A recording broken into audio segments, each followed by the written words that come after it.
Hai, Bu Ria. Kenapa? Ada masalah? Saya tuh barusannya aja di kelas 11 kelas 4, ya Allah, bikin emosi aja ya. Makanya saya kesini lah, ngedem dulu. Ada yang bisa saya bantu nggak, Bu? Biasa masalah kelas, masalah anak-anak. Kenapa anak-anak kelas Saya 11? kan, saya emang tipe-tipe guru yang nggak suka ya kalau misalnya di kelas itu nggak nyaman gitu ya, terus nggak kondusif. Terus kalau misalnya saya lagi menjelaskan itu ada anak-anak yang ribut sendiri, diskusi sendiri, Rame gitu pasti Bu lagi ngejelasin, anak-anak ada yang ngobrol gitu ya. Gitu terus dari kita diskusi nih ya Bu ya, kira-kira nanti setelah kita diskusi hal apa yang akan Ibu capai nih kira-kira?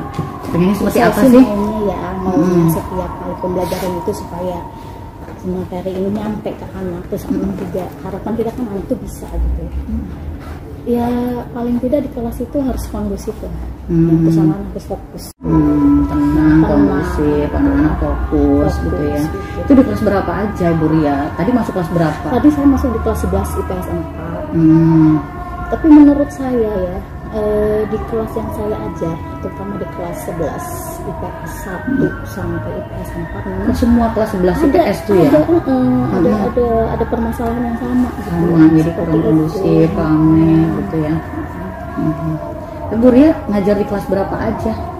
Selain di kelas 11 IPS, saya juga ngajar di kelas 12 IPS. Di kelas 12 Ya, IPS. sekarang kebetulan mereka sudah selesai. Udah selesai. Nah kalau di kelas 12 dulu gimana tuh Bu? Apa menemukan permasalahan yang sama ramenya ribut Sebenarnya gitu? sih yang saya perhatikan sih sama aja ya, sama aja, tapi entah mengapa kalau di kelas 12 bisa dikondisikan gitu anak-anak. Oh jadi di kelas 12 mah lebih kondusif ya. Meskipun terkadang adalah keributan, cuma nggak separah di kelas 11 IPS ya. Di kelas 11 IPS, di kelas 12 lebih tenang, lebih kondusif gitu. Nah, Ibu kan sama-sama ngajar bahasa Indonesia, sama juga Ibu juga yang ngajar. Tapi kok bisa berbeda? Mungkin dulu apa pernah ada perlakuan yang berbeda di kelas 12? Kelas 12 ini kan kebetulan saya juga pernah mengajar mulai dari kelas 10 ya. Kelas 10. Jadi udah kenal. Jadi pada saat itu memang belum pandemi. Jadi kita masih belajar tatap muka full. Selalu sebenarnya di awal pembelajaran saya dengan anak-anak itu membuat kesepakatan. Oh, jadi waktu kelas 10-nya sebelum pandemi berarti ya? Kelas 12 sebelum pandemi ya? Ya, karena buat kesepakatan. Kita memang selalu seperti itu ya. Salah satunya, kalau misalnya nanti pada saat pembelajaran saya, ketika saya menjelaskan gitu ya, apabila ada dari kalian yang berbicara, saya pasti silakan bergantian gitu, berbicara di depan menggantikan saya gitu. Itu kesepakatan supaya kondusif ya kelasnya, dan itu alhamdulillah gitu ya bisa berjalan gitu. Anaknya juga ini ya, jadi kelas 12 dulu karena pernah ada kesepakatan sebelum pandemi, sedangkan di kelas 11 kalau di kelas 11 karena pandemi yang menyebabkan siswa itu harus belajar 50% setengah dari itu agak sulit juga ya bagi saya untuk manusia. Oh gitu. Jadi beda perlakuannya, memang beda ya Bu Ria ya dengan kelas 12, kelas 11 dan kelas 12. Jadi kalau kelas 12 sebelumnya sebelum pandemi pernah membuat kesepakatan dan alhamdulillah gitu ya. Sampai kelas 12 saya mengajar mereka, mereka mentaati gitu aturan itu kan, mereka sudah tahu dari awal gitu. Nah kalau kelas 11 ini memang karena pandemi itu agak bingung juga kita ya, jadi ya sudahlah, kalau misalnya ada kesalahan, mereka melakukan kesalahan, ada konsekuensi yang harus mereka lakukan gitu. Oh jadi sebenarnya di kelas 11 juga ada konsekuensi yang pernah dilakukan.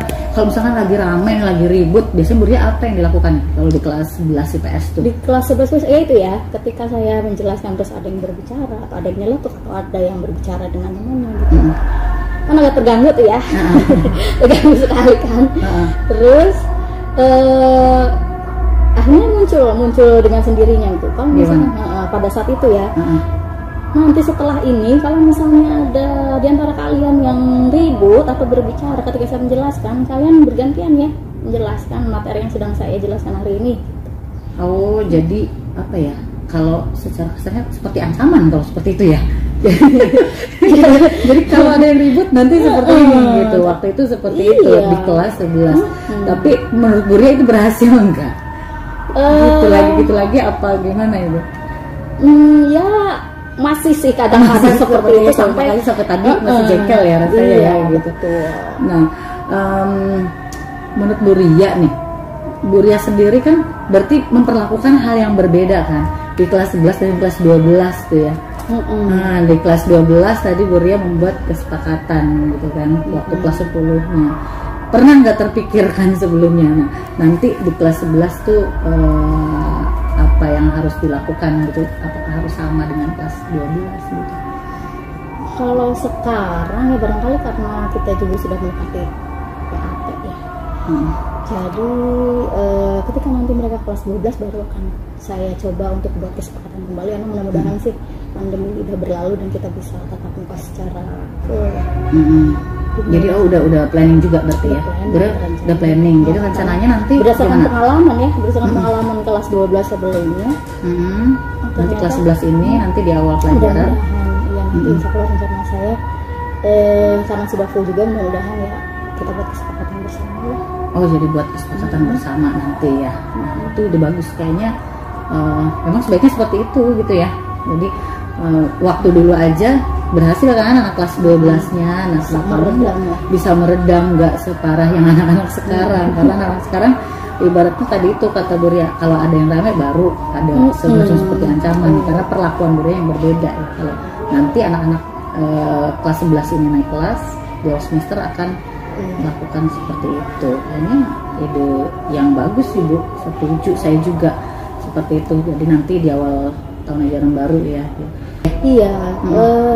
Nanti caranya gimana tuh Bu? Nanti di awal pelajaran kira-kira? Iya, kesepakatannya memang harus, kalau menurut saya ya, memang harus dilakukan di awal gitu ya, supaya tertib mulai dari awal sampai akhir gitu.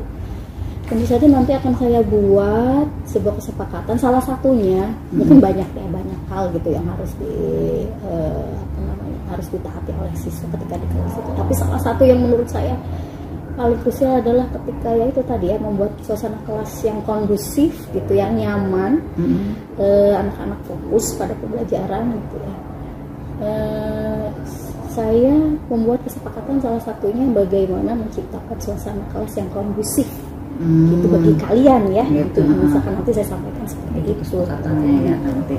Kalau misalkan anak mengulang lagi gimana tuh Bu?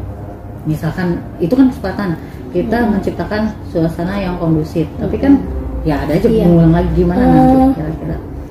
Saya tawarkan kesepakatan seperti itu, tentu saja nanti si anak yang membuat sendiri konsekuensi apa yang akan dilakukan apabila si anak melanggar gitu. Oh gitu, jadi kesepakatannya kan secara umum ya. Secara umum pokoknya semuanya caranya supaya kelas kondusif, supaya kalian bisa fokus belajarnya, bukan tidak ribut, tidak berisik dan sebagainya. Saya buat kesepakatan seperti itu, silahkan kalian buat konsekuensi yang akan kalian terima apa ketika kalian melanggar. Oke, jadi dari anak-anak sendiri ya kalau ada yang melanggar. Berarti nanti tiap anak berbeda-beda ya. Saya mah pengennya berarti kalau saya nanti tiba-tiba melanggar, tiba-tiba ada sesuatu kan, atau tiba-tiba dia ngobrol gitu, nanti akan berbeda-beda ya. Konsekuensinya kan tanggung jawab masing-masing ya. Jadi silakan sajalah saya bebaskan kepada anak-anak supaya dia memiliki tanggung jawab sendiri, konsekuensi apa yang mungkin menurut dia paling cocok untuk dia sendiri gitu ya. Iya. Biar datangnya dari siswa juga konsekuensinya. Bagus, keren. Terus kalau misalkan anak-anak lupa nggak sih Bu, kira-kira kita buat kesepakatan di awal pelajaran, bisa aja kan kayak sekarang nih, terus di akhir-akhir nih nanti anak lupa, kira-kira kalau lupa mereka gimana? Nah, rencana saya setiap kesepakatan itu harus dituliskan di selembar kertas. Oh, nanti boleh katanya, karena saya suka ya, saya suka menulis gitu ya, dengan media yang berwarna-warni gitu, yang lucu-lucu boleh mereka nanti silahkan mereka tulis di kertas yang bagus, yang berwarna dengan tulisan yang bagus, yang menarik. Selain kesepakatan mereka juga harus menuliskan konsekuensinya dari kesepakatan tersebut. Nah setelah itu baru tuh nanti si kertas-kertas itu insya Allah nanti akan saya tempel di kertas yang besar atau karton atau apalah gitu ya, atau di styrofoam lah atau apalah anak-anak mah pasti dibuat yang kreatif, menarik supaya anak-anak juga teringat terus tuh gitu dengan kan. kesepakatan dan Betul. konsekuensinya. Pokoknya taruhnya di depan, pastinya di depan kelas supaya mereka selain memperhatikan gurunya juga memperhatikan. Nah, itu kesepakatan itu tadi gitu. Ya. Bagus rencananya. Mudah-mudahan lah itu bisa tercapai. Mudah-mudahan nanti di kelas 12 mereka akan berubah, karena sekarang kan mereka udah kelas 11, bentar lagi udah PAT ya Bu Ria ya.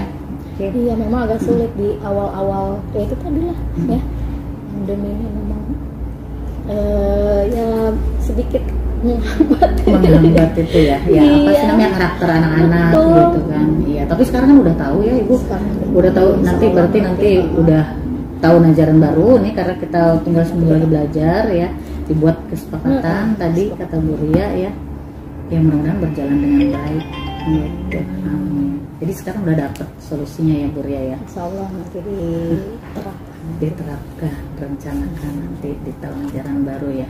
Semangat dong Bu Ria ya. Nanti ini tinggal bentar lagi menghadapi anak-anak kan. Minggu depan kan sudah PAT ya. Gitu.